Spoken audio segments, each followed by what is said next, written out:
Ladies and gentlemen, good day and welcome to the Triveni Engineering Industries Limited Q3 FY2026 earnings conference call. As a reminder, all participant lines will be in the listen-only mode, and there will be an opportunity for you to ask questions after the presentation concludes. Should you need assistance during the call, please signal an operator by pressing star, then 0 on your touch-tone phone. I now hand the conference over to Mr. Rishabh Barar from CDR India. Thank you, and over to you, sir. Thank you. Good day, everyone, and a warm welcome to all of you participating in the Triveni Engineering and Industries Q3 and 9 months FY26 earnings conference call.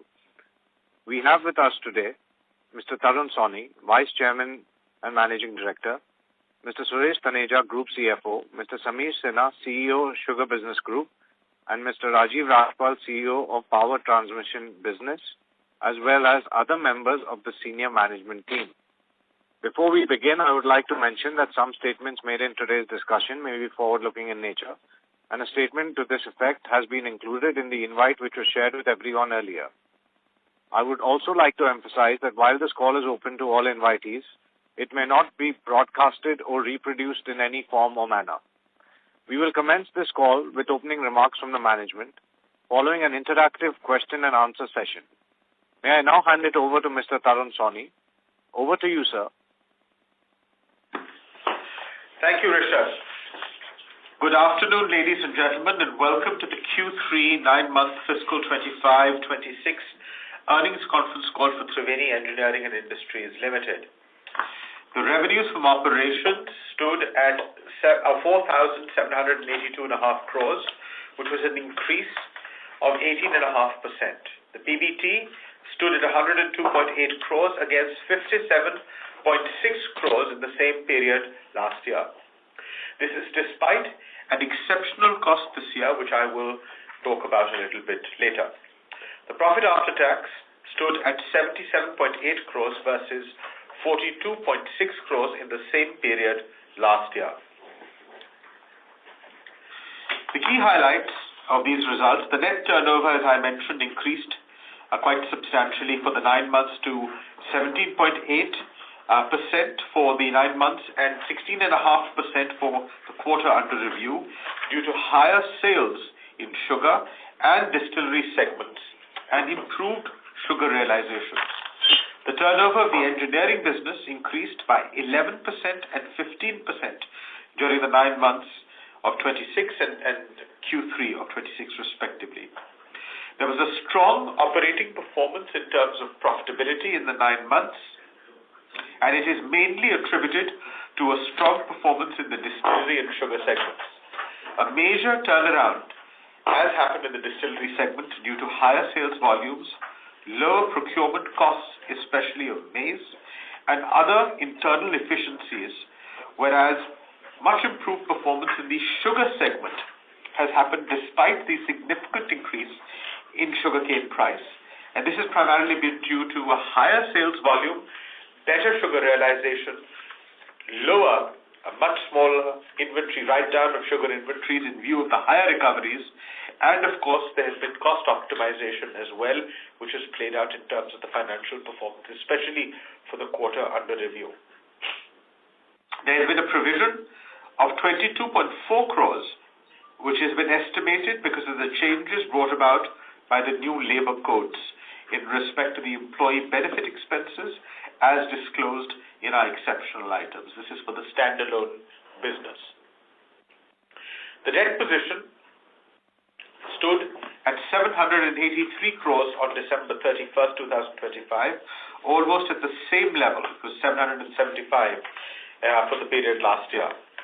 And it comprises of term loans of 288 crores, of which 136 crores are loans with interest subvention.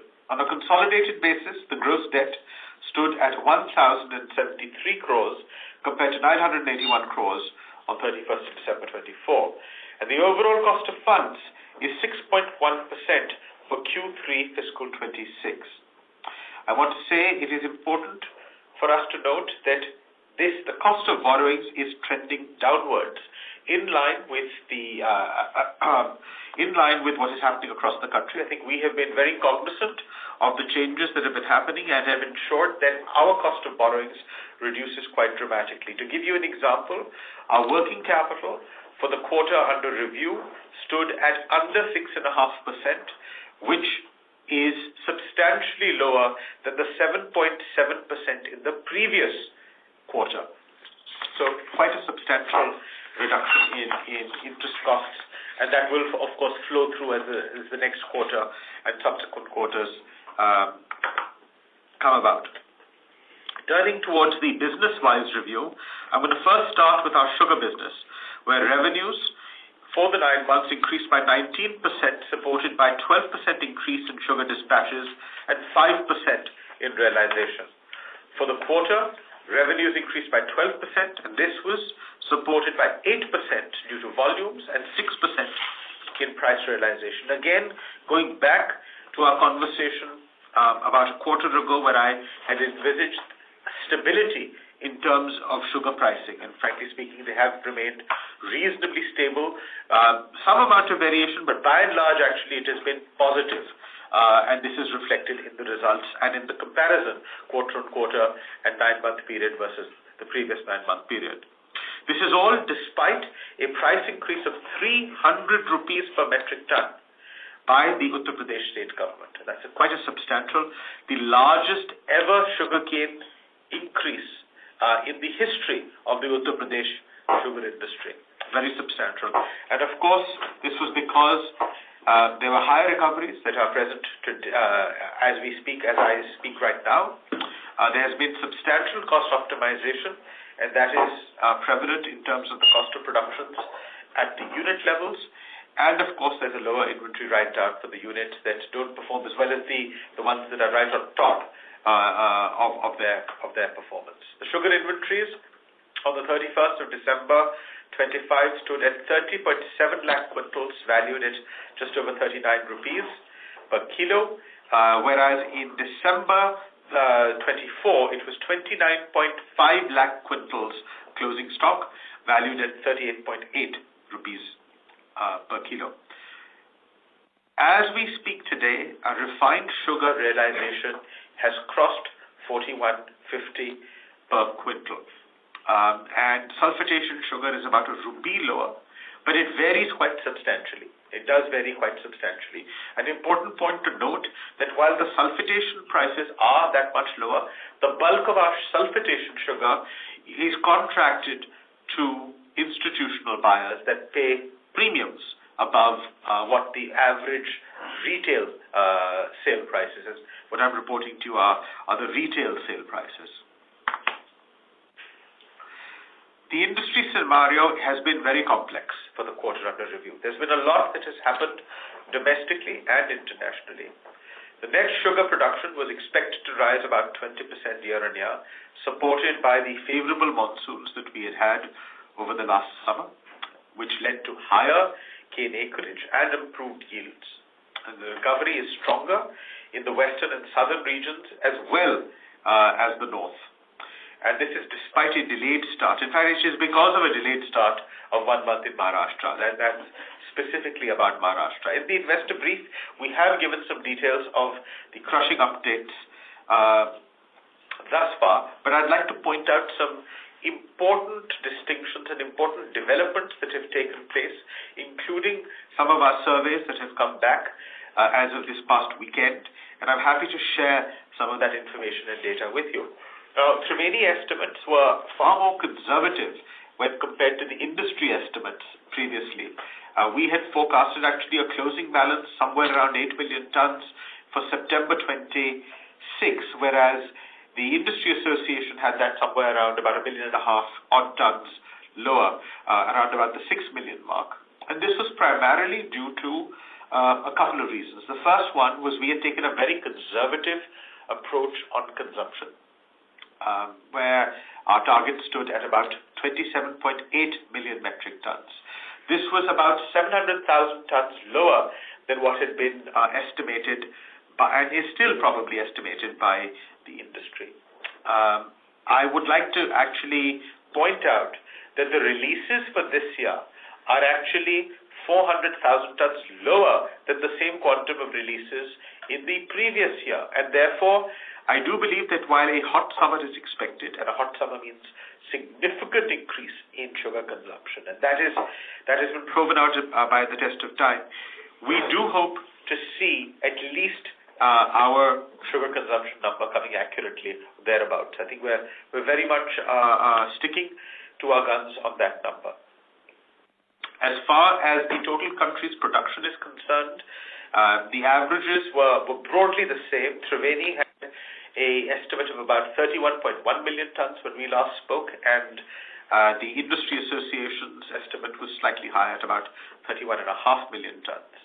There have been many developments actually, including unseasonal rain that has hit several parts of the country, etc., and also a much more realistic picture with respect to sugarcane recoveries and the migration from ratoon crop into plant crop across the country. This is not just in North India, but across the country. And as a result, we have some updates for our figures as well. So we are looking at Maharashtra factories starting to close earlier than anticipated towards the end of February. And therefore, what had been earlier forecast as about 11.5 million metric tons of production in Maharashtra could be lower by 1 million metric tons, maybe a little bit more. Similarly, for Karnataka, the 5.6 million metric tons we had assumed could be lower by up to 500,000 metric tons.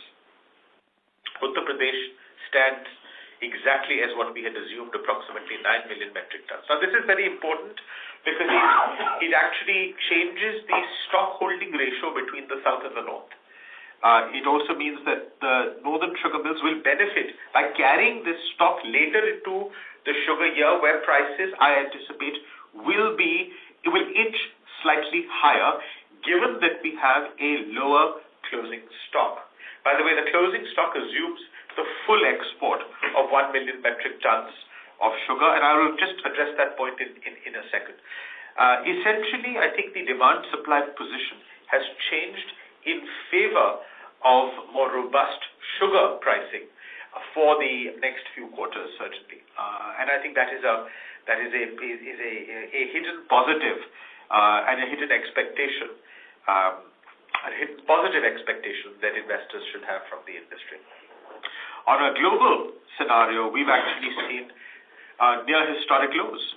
Such a catastrophic fall off in terms of commodities and commodity pricing has not left sugar as well unscathed. And we've seen, as of the last close, New York closed, the March contract closed at 14.7 cents per pound, and London closed at 405.1. And you know, these are very substantially falls in international sugar pricing, and as a result, I do have to wonder whether the full 1 million metric tons of exports will take place at these prices. I do believe that commodities are under pressure. Sugar is in an oversold position in our estimates, and I do believe that some amount of bounce back will happen. I do think that we should, if not touch the million metric tons, should come reasonably close, because, you know, from an entrepreneurial perspective, a large amount of sugar has been contracted, not all of that 1 million, but I do believe that there will be clear opportunities for export, especially as we come closer to the March expiry. And let's hope India benefits by those sentiment changes, both domestically and internationally. Turning to our alcohol business, the sales volume for the quarter was up 27%. Higher production and sales volume were on account of full operations in the current period, whereas in the previous period, the production was slightly impacted by a stabilization period for the new grain distillery that was commissioned in 24, as well as distilleries not operating for some period due to a non-availability of feedstock in the previous quarter. So I think all of those things have been abated, have been planned for, very much in line with what we had discussed on the last earnings call. We've registered a significant improvement in the profitability on the back of correction of input prices, particularly maize, and of course the focus on cost optimization, and some amount of steam optimization as well, and some lowering of energy costs. I would like to point out that today, if we had to do an analysis of margins, the highest margin that you could get as an input would be maize, followed by C-heavy molasses, followed by B, followed by FCI rice, and then followed by juice. That is how it stands as of today. The improvement in profitability is due to higher sales volumes and, of course, lower procurement of maize. The ethanol constitutes 92% of our alcohol sales during Q3 fiscal 26, compared to 89% in Q3 fiscal 25. Our ratio of molasses to grain was 45 to 55%, and our margins have clearly benefited by the lower procurement price of maize, which is exactly what we have used for our grain-based operations for the quarter under review. The blending percentage achieved in ESY, looking at the overall industry scenario, is 20%. During ESY 24-25, it was about 19.24%, and today it's considered at 19.98%, which is pretty much the very maximum. An interministerial group, along with Niti Aayog, is working on the roadmap for beyond E20. I think that has gained more traction. In the last few weeks, we believe that there is further impetus, and we can see that even as signs from the budget, the union budget that was announced yesterday, the focus on energy, etc., and clean energy is something that is definitely being driven home by North Block, and we hope that they will have a positive impact on the ethanol blending program as it follows through this year and the next ethanol supply year. During cycle 1, OMCs have secured just shy of 1,050 crore liters, 1,048 crore liters to be precise, of ethanol. Cycle 2 tender is expected shortly. I believe that there was a court case in Karnataka that held up the issuance of cycle 2 tender. We anticipate that it may happen this week itself. I do believe that the tender has been ready for the last fortnight, just waiting for it to be published. Having said that, unfortunately, we understand that the focus of the cycle 2 tender, which is primarily for Q3 and Q4 supplies, it will be focused primarily on rice-based ethanol, which is FCI rice-based ethanol, followed then by B-heavy and C molasses. So not sure how much B-heavy and C molasses will make its way through to Q3, Q4. However, there's plenty of rice available across the country, etc., albeit at a slightly lower margin. I'd like to turn towards the engineering businesses now. The power transmission business has seen a significant uptick in our inquiry levels. I would say at least 75% as compared to last year, driven by growth, especially in export markets. I think that has been the primary focus. And despite a reasonably tough operating environment after absorbing incremental costs related to capacity increase, our PBT margins improved by 90 basis points year on year on the back of better gross margins and favorable product mix and a strong focus on cost optimization. And this was also during the period, in fact, in the last quarter, we had a very significant amount of development that happened in the digital transformation of the business and power transmission, including the initiation of implementation of a CRM solution, a smart factory solution, and of course the migration of our ERP to a much more cutting-edge SAP HANA platform. So a lot of activities that are happening on that front. The export growth is primarily driven by market share gains in the compressors and pump segment, and we continue to focus on relationship-building efforts with high-profile customers. And I think that has shown a lot of development. Even in the month under review, in this month, we've seen big changes in terms of inquiries and order booking. Frankly speaking, there's been a massive change. In the last quarter, as you will notice from our results, it was muted. The hope was that Q3 would result in significant increases in order booking. And that did not transpire. And I think a lot of that is not due to the business itself, but due to delayed decision-making, primarily caused by global factors, in my opinion, where our customers, in my personal engagement with customers, I find that it is not their unwillingness to place orders, but it is just a sense of uncertainty in which they have just kept that decision pending for a short while. I do believe that this is a time-based decision, and we're seeing that correct. In fact, the month of January itself has been a very positive month for a rebound of order booking to take place. The inquiry book, as I mentioned, nevertheless still remains very strong. The Middle East is emerging as a major end-user market for PTB's growth and is expected to be the primary contributor as well to aftermarket export growth. We've participated in several premier and prestigious exhibitions in the region and will continue to do so to build our brand presence and enhance our global footprint. But as the quarter ended, our order booking stood at 409 crores, which was an increase of 8% from the 377 in the previous year. And in the month of December itself, we've received orders, as I mentioned, in both the gears as well as defense segments. In the defense segments, I'm happy to report that we've received a very recent order of about 45 crores from a prestigious customer. Of course, the gears order booking is in addition to all of that. Turning quickly to the defense business, the lathe that we've been waiting for was commissioned last month in the month of December as planned and as I had discussed, and the factory has commenced manufacturing operations. The remainder of the facility development is underway. It should be complete certainly in the next few months, 2 to 3 months, again as per what I have discussed on previous conference calls. However, the manufacturing part of the defense facility is all underway, with the lathe being commissioned and the other balance machinery also under execution and being commissioned as we speak right now. So there is manufacturing output happening in that facility. Turning quickly to the water business, the water business results include the operations of the wholly owned subsidiaries, which is Mathura, both the subsidiaries of Mathura and Pali.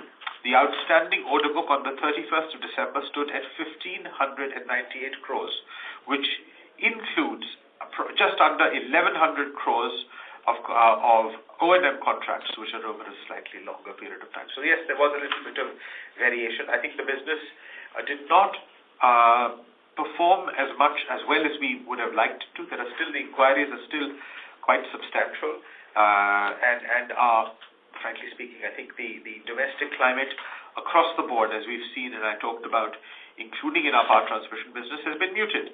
And I think the last quarter was pretty much across the board as far as India Incorporated was concerned, and capacity additions over there.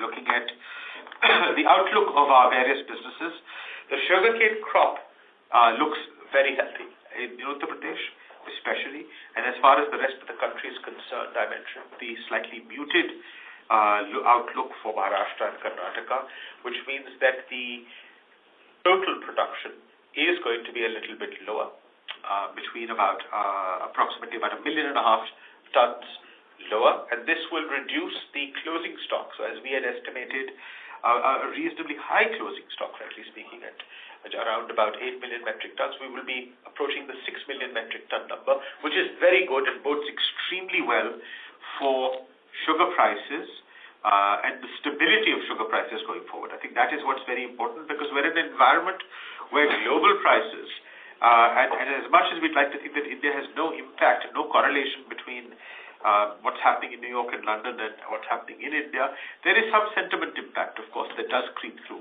But despite that, we've been remarkably resilient, and I think a lot of that credit goes through to DFPD in terms of very well thought out and well planned quotas, and I hope that does continue, and I hope that does allow the industry to actually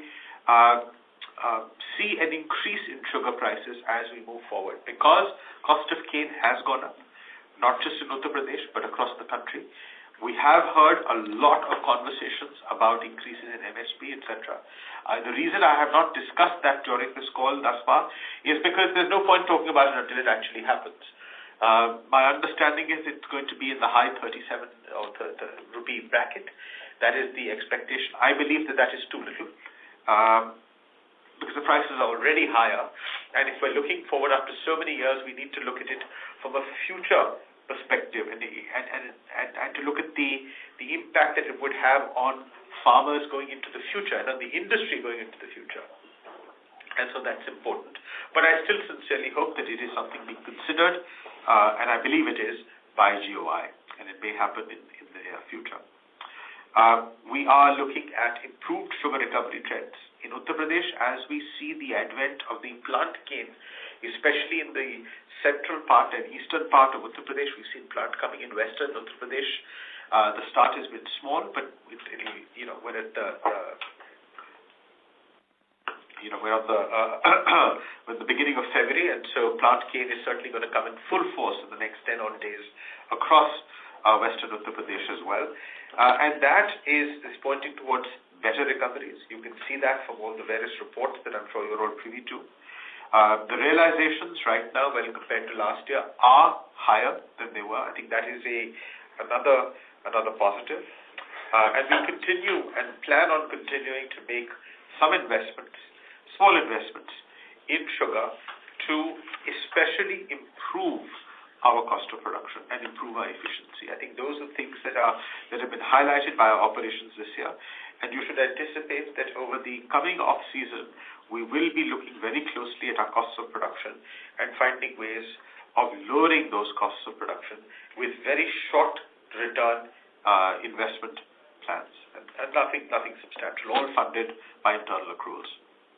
On the alcohol business, as I mentioned, we've seen a marked improvement in the operations, primarily led by exceptional procurement of maize.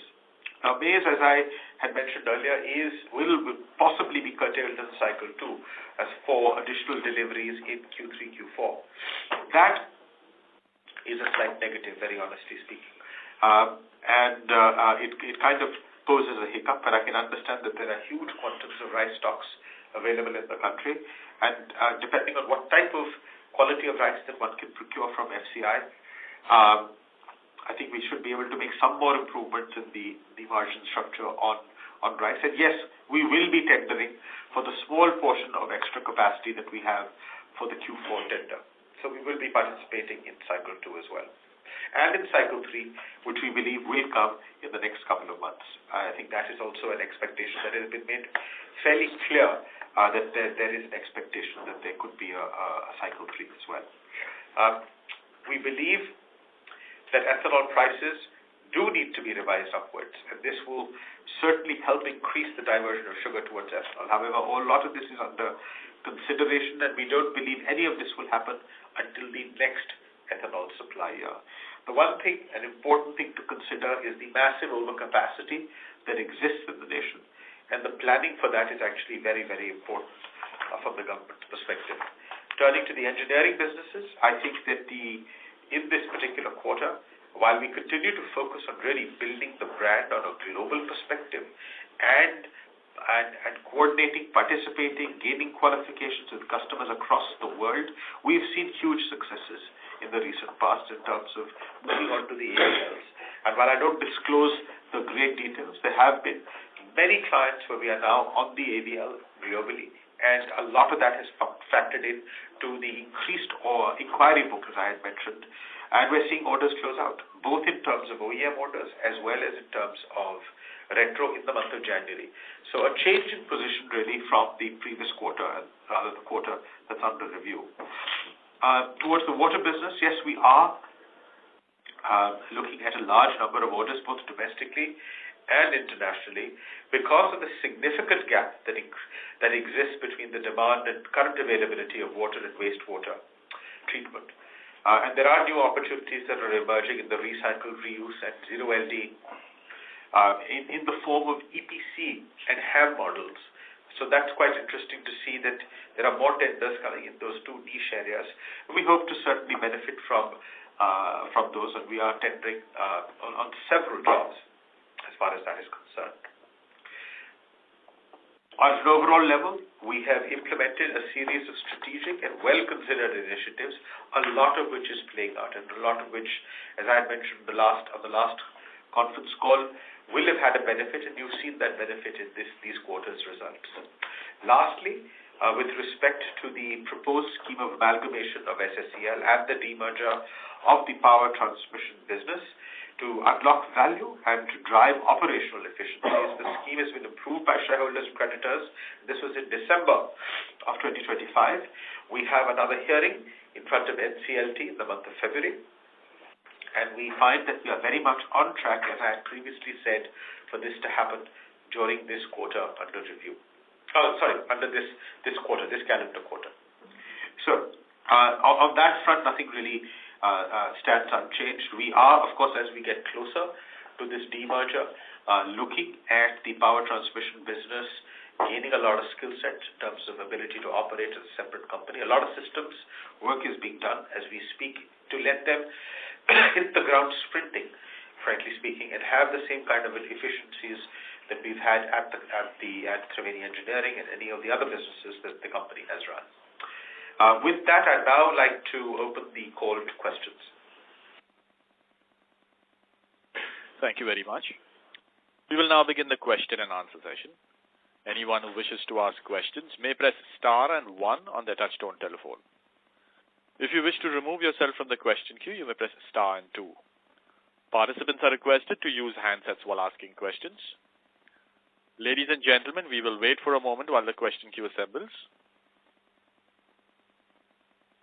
To ask questions, please press star and 1.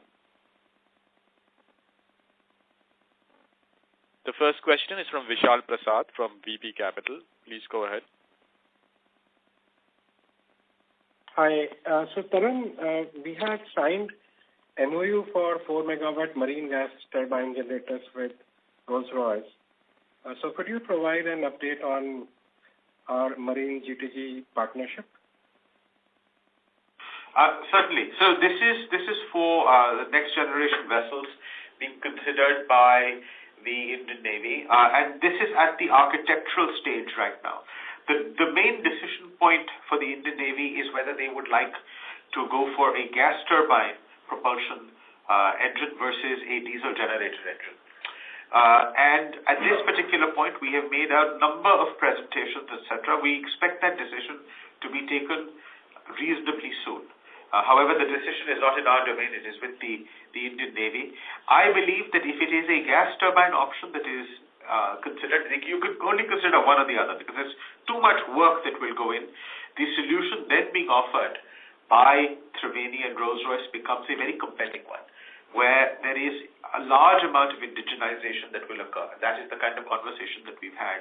And therefore creating, for the first time in our country's history, a gas turbine technical solution being available indigenously, and having that technology in it. So it would be a big technological tick mark. However, that decision really isn't ours.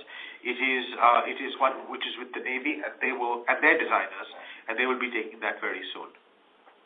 So let's assume that, let's say, they agree to our proposal. So would Triveni move from manufacturing gears into manufacturing turbines as well? Well, listen, for any new program, by the time you actually supply the equipment, it's about 5 years out. So we're talking about medium to long-term projections right now. And the work share between Rolls-Royce and Triveni Engineering, I'm afraid I cannot disclose those details right now because it is at an MOU stage. It is not a definitive agreement. But there will be, obviously, some portions that will be done by Triveni and some portions that will be done by the technology provider, in this case, Rolls-Royce. Got it. My second question is, we have talked about our ability to gain market share in the exports market.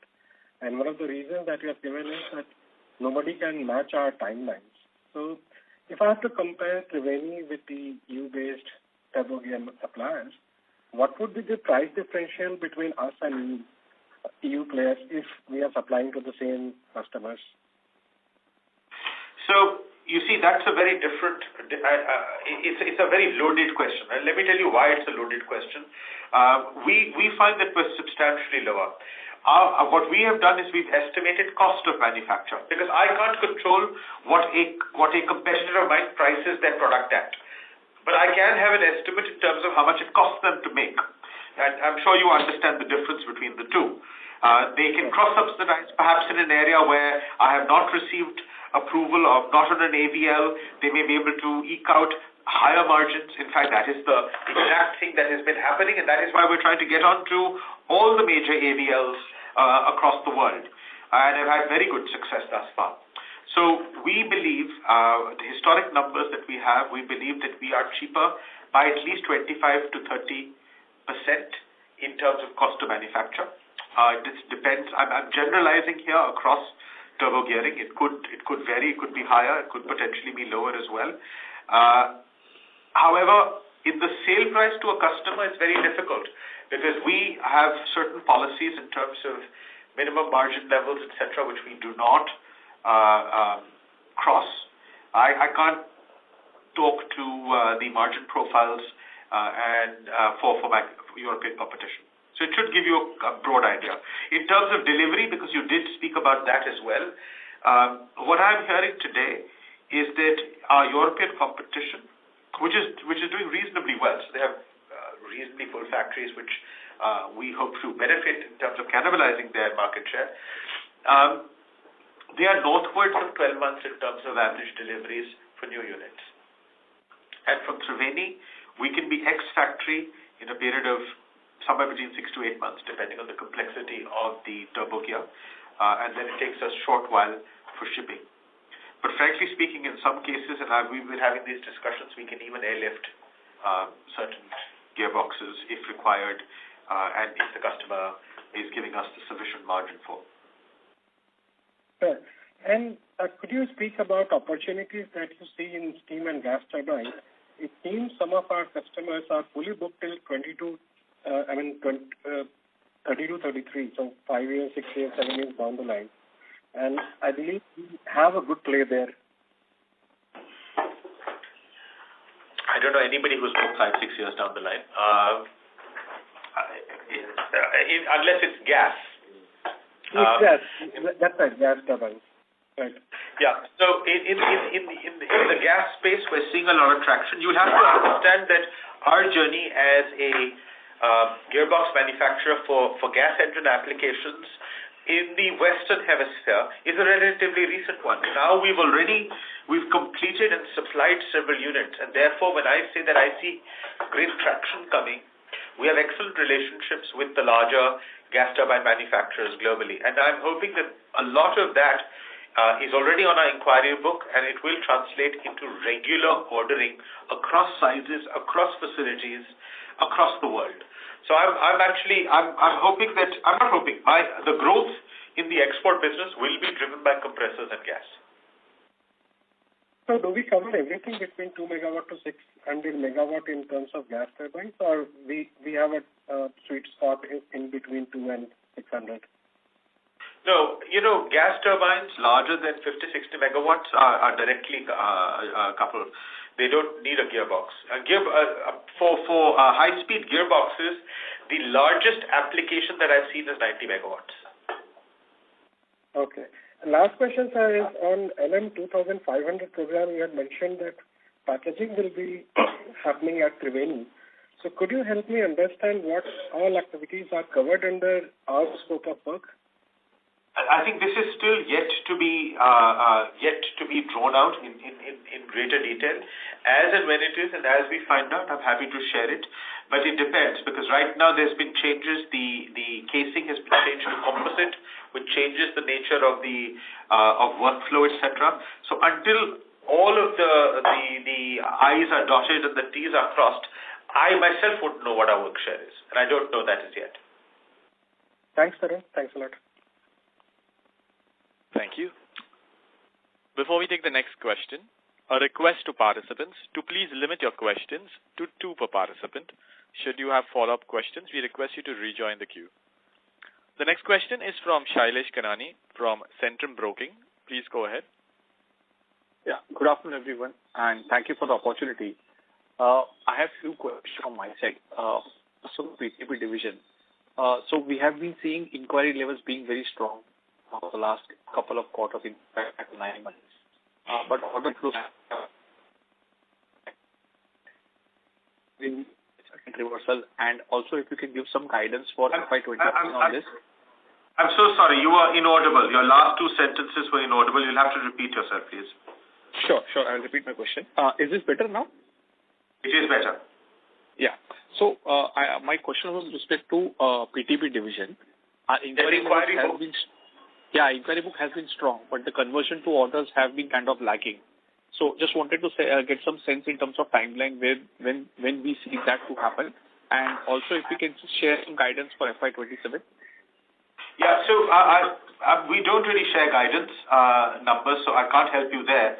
But the inquiry book has been strong, and its conversion, you're absolutely right. In Q3, it was weak. The conversion was weak, and I started off my opening comments by saying that it was weak. However, month of January has picked up quite substantially. And when we look at it this quarter, and I mean, when I say this, I know what I see being concluded over the next, over the month of February or over the month of March. It looks very, very positive. Much stronger than I had envisaged, and hopefully covering up for the differences in Q3, which was not bad, but it was not nearly as much as what we had thought in terms of conversion of inquiry into order booking. A lot of that, frankly speaking, and you've not asked, is because of some weakness from our OEM, and it's not because their end user segments don't require new products or repaired products, but it's because of decision-making ambivalence. And I very honestly believe this is due to geopolitical factors and geopolitical uncertainties in terms of their businesses driving this type of uncertainty. Now, when you look at new product and you look at aftermarket, you have to look at both separately, because new product usually refers to greenfield, brownfield expansions. A lot of those decisions have to be well thought out. A gearbox is only a small portion of the capital decision for any plant, etc. And so we will be tied into that process, probably last of all, since it is a product that is made fastest and costs the least. However, from an aftermarket perspective, that really surprised me in terms of the decision for customers not to repair and to forego repairs of critical. A high-speed gearbox is a mission-critical decision. It's not as if you keep spares of them lying about just because of the nature of the product. And therefore, if there is a breakdown, it has a catastrophic impact on the plant. It leads to a complete shutdown. And so I find it a little surprising to see what had happened in Q3, but I'm glad to see in terms of even the bookings that we've had in the month of January for aftermarket, a big bounce back. So it was a momentary lapse, according to me, and I think we're back on track. So just to extend this point, the reason I was asking is because the last year, fourth quarter has been very strong in terms of revenue booking. On the back of 9 months FY25, that is last year, we had a very, very robust order booking and order backlog. And this time around, obviously, there has been a dip, as you highlighted. So just wanted to get some sense of the fourth quarter revenue. Would we kind of be able to post some growth over the fourth quarter last year? Fourth quarter last year, you're asking about, I don't have an answer to that question in front of me. You can contact us. I'm not sure what we can share or not, because we don't give forward-looking estimates, but I do think that the Q4 booking is going to be robust.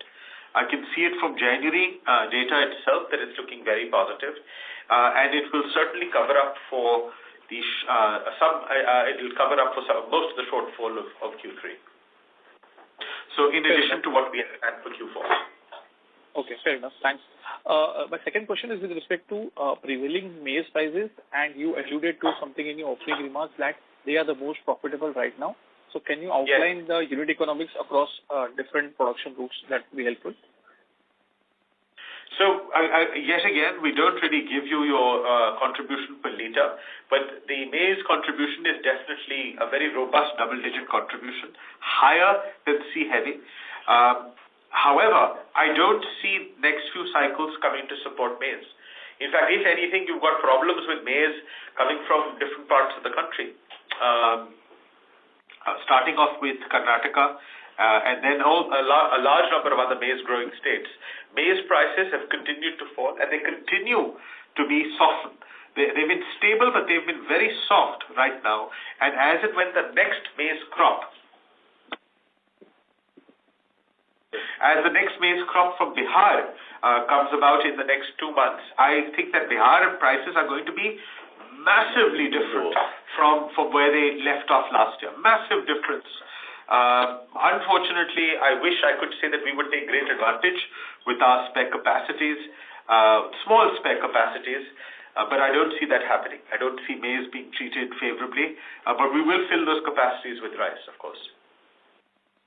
So just to again extend this one, last time you had shared that maize prices were something in the range of 22.30 per kg to 22.50, depending whether they are coming from Bihar or UP. Even so the delivered prices for, yeah. The delivered prices were 20. Yeah. And the current prices are also about 20 and a half. Okay, so they are quarter on quarter, they are flattish that way. Yes. They've certainly gone down since October. The numbers that you have, which were 22, they've come down to 20. So that is lower. But by the time we spoke, which was in November, from November to today, they're flat. Yes. Fair enough. But I still believe, I want to finish that point. Yeah, I still believe there is a softness. The difference between November is it was the fag end of the supply coming from the southern states, from Rajasthan, from Madhya Pradesh, etc. Of course, UP finished earlier on in September, but the MP crop that came in, that is pretty much finished. Now the next crop that's going to come is Bihar. So the prices today are really of saved and stored maize versus fresh crop. You understand what I mean? So when you see, typically when the harvesting season is over, you'll see some increases because there's no pressure of harvesting. There's no pressure of fresh arrivals at the mandis. Today you don't have that scenario, yet you have soft pricing. The moment the Bihar crop hits the market, I believe it will be at lower price points. And what would be that timeline when Bihar hits the market? April. Okay. Can I squeeze in one more question? If it's fine? Sure. Yeah. I was reading one of the articles where UP, it seems that there has been some increase in farmer dues. Obviously, from the larger and listed players, I think the payments would have been in time. Would you like to update anything on that front? Highlight any current position in terms of farmer dues for UP? Absolutely. In the last list, we were right on top in terms of best performers as Triveni. And we were always well ahead in terms of our cane price payment. Having said that, I think there are certain groups, and I don't talk about my peers in the industry, that have been delaying payments, etc., as their crop dwindles. You see, I think there is going to be again a demarcation between those who crush well this year and those who don't crush well this year in the state of Uttar Pradesh. And when the results are known, you will be able to differentiate those, discover those results themselves. And I think that those millers that are seeing an early arrival of plant crop, an early arrival which means an immature arrival of plant sugarcane, it's all based on their cane price payment to farmers and relationship management with farmers. So you're seeing that happen. I don't have the exact numbers with me in terms of week-on-week change, but if you like, you can contact us offline. We'll share weekly data for you in terms of changes in cane price arrears and excess cane price payments if that's of interest. Thank you. Before we take the next question, a request to participants, so please limit your questions to 2 per participant. The next question is from Khushi from Nijan Capital. Please go ahead.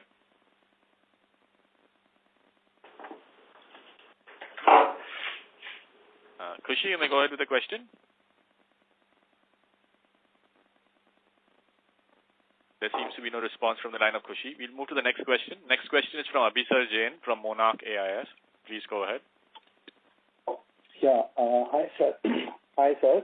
So my question is on the new multimodal defense facility. So you have indicated that we have started commissioning this facility. Sir, can you just tell us how much is the capex that has been spent till now for this facility?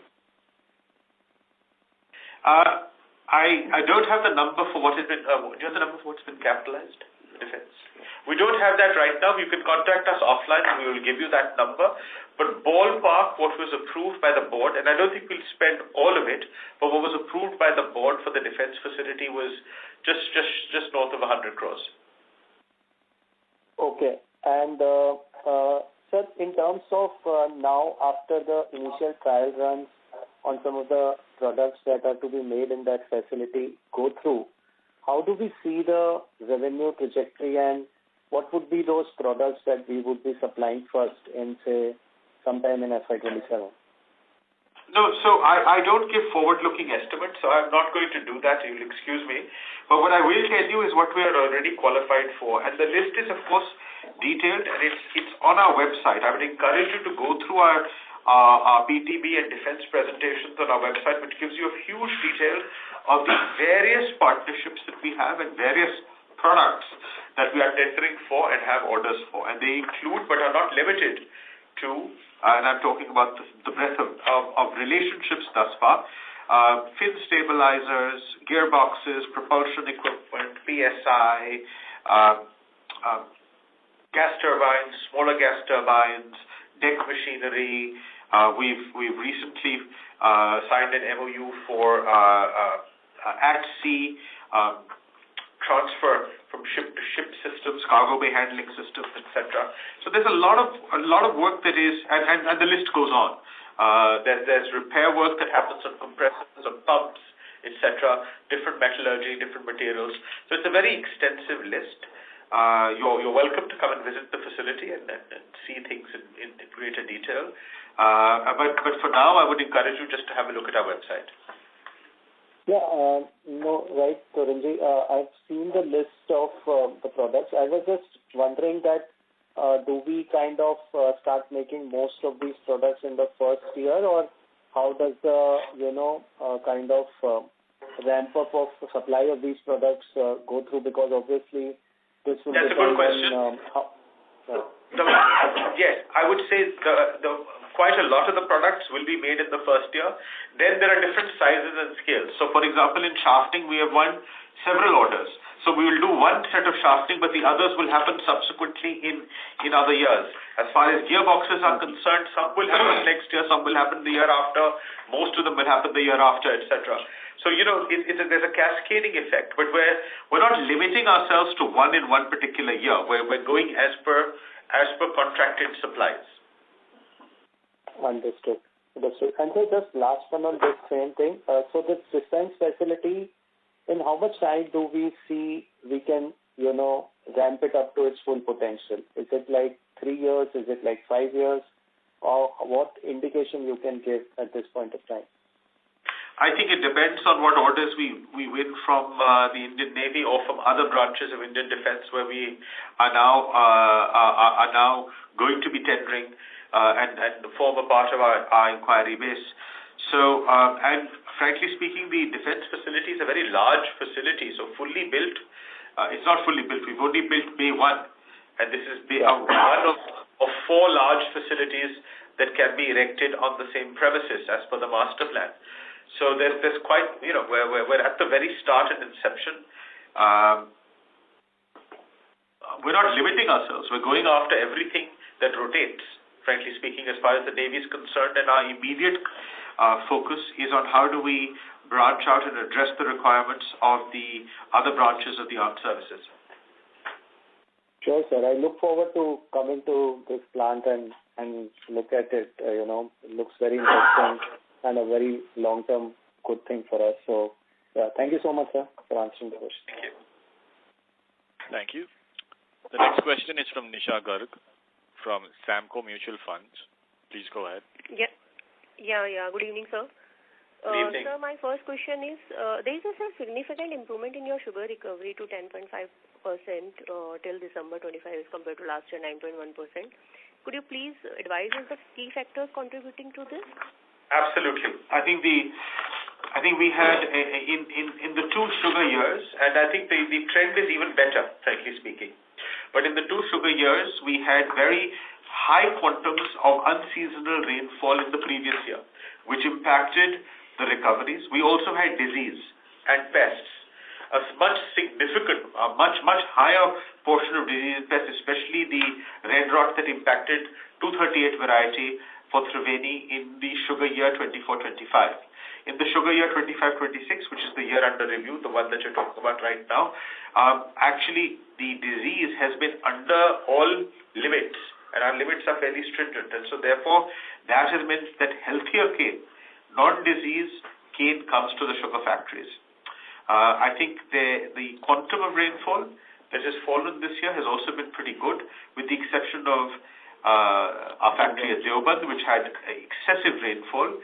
However, the only negative factor this year is there's been some incidents of some new pests, white flies, etc. And so our performance could have been even better, frankly speaking. And the hope is that for the plant cane crop, a lot of this gets abated. Also, the recoveries are not a apples-to-apples comparison, because we had a couple of our sugar factories in the previous year that were operating with B-heavy molasses, which obviously takes out a little bit. So I'm not sure if you were looking at the gross figure or at the net figure of recoveries, but this year all the sugar factories are operating on C-heavy molasses. So you will have to normalize the two. Okay. Got it, sir. And sir, my second point is, especially for UP, so what is your current outlook on cane areas, recovery and cane crush overall, this season versus last year?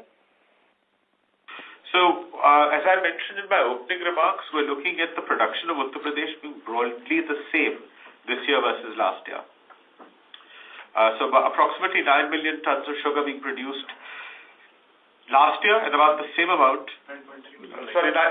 Broadly speaking, I mean a few percentage points here or there, up and down, but broadly the same.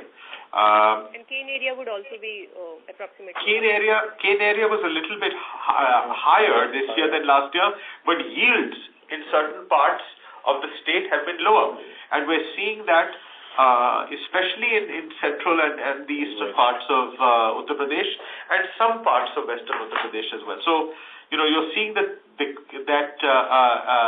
for a variety of agroclimatic reasons, the yields have not kept up. Whereas the cane is very healthy. You can see that in terms of the recovery. It's by and large disease-free. That is a result of not having excess rainfall, etc., and also a lot to do with the management and cane development that happens across the factories. However, due to some climatic reasons, we've not seen the yields keep on par.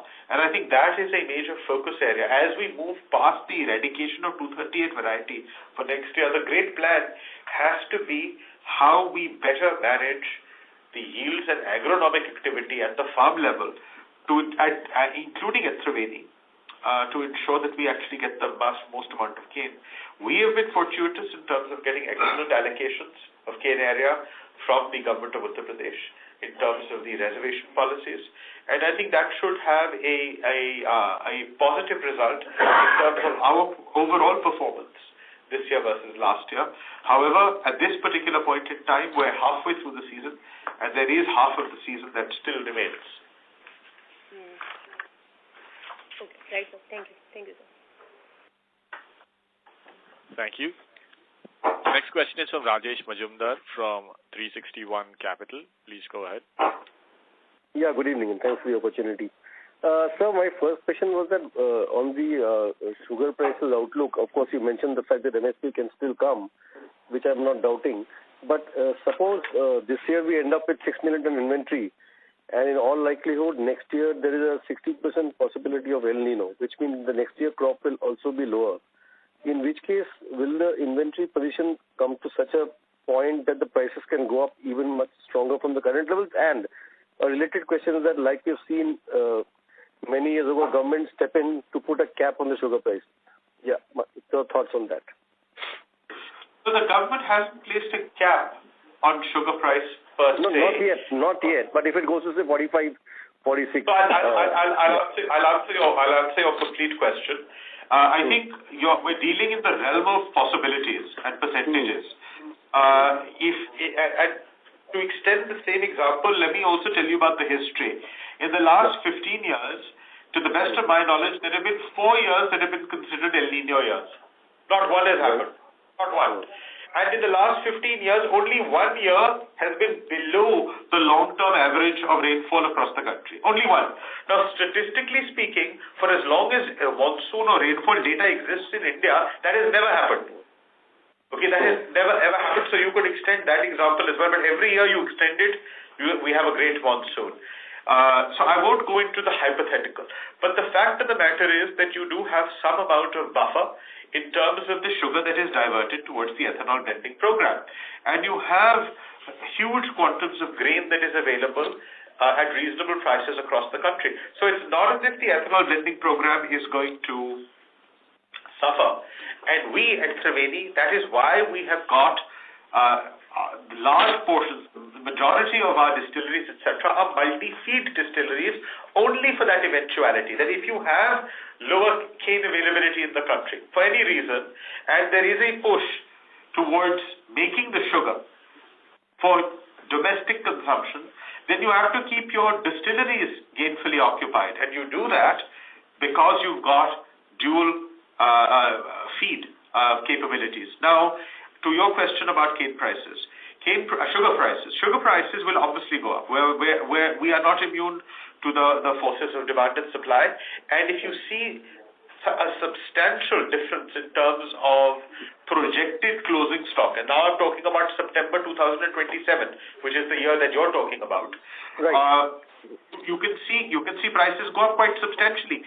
If you look at sugar inflation and track it for 10 years, we are well below agri price, or rather food inflation, well below.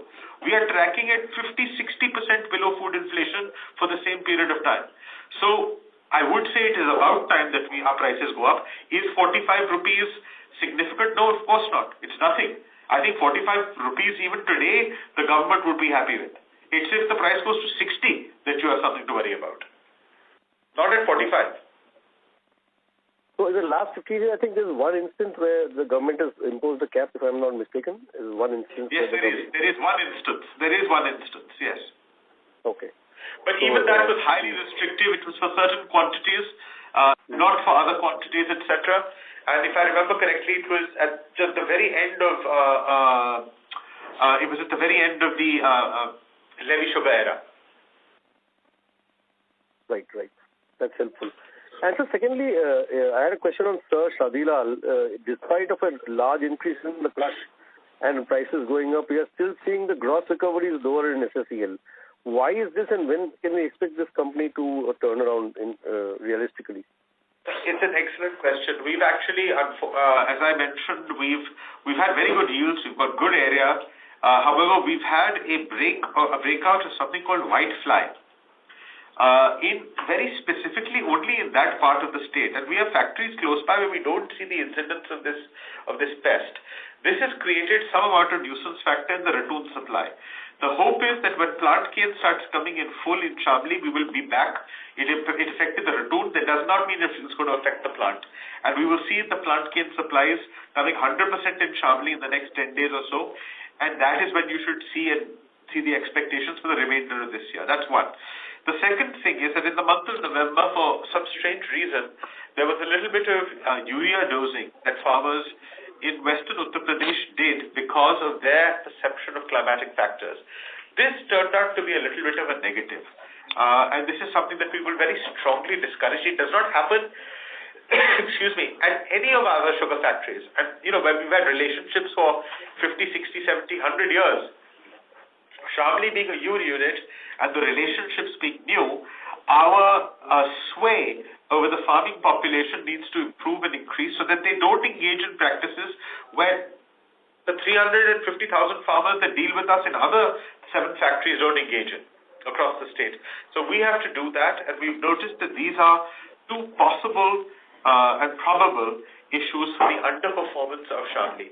I do think that there is positive news ahead in terms of the remainder of the sugar season as far as Shamli recovery is concerned. We've also had a couple of breakdowns which led to intermittent factory operations at Shamli. It is an old factory and while despite doing a lot of repair and maintenance, there were 2 significant breakdowns that had an operational impact on the plant. Again, things that we have resolved and we will completely resolve during this off-season.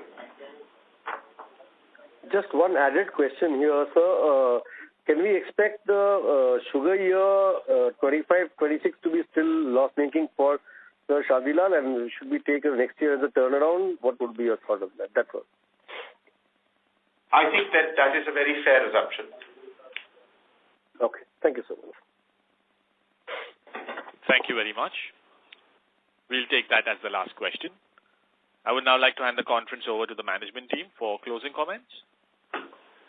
Ladies and gentlemen, thank you very much for joining us today for the Q3 9-month fiscal 26 results earnings conference call for Triveni Engineering.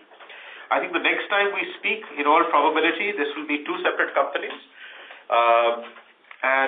With that, I would like to thank everybody that has participated over the years on this call for your valuable feedback and constructive feedback and guidance to the management team of Triveni Engineering. Thank you very much, ladies and gentlemen. We are deeply appreciative of your constructive commentary. Over the next few months, we anticipate very good news as far as the power transmission business is concerned. In terms of order booking, in terms of new wins in the export markets, etc. We also hope for a big rebound that we're seeing domestically.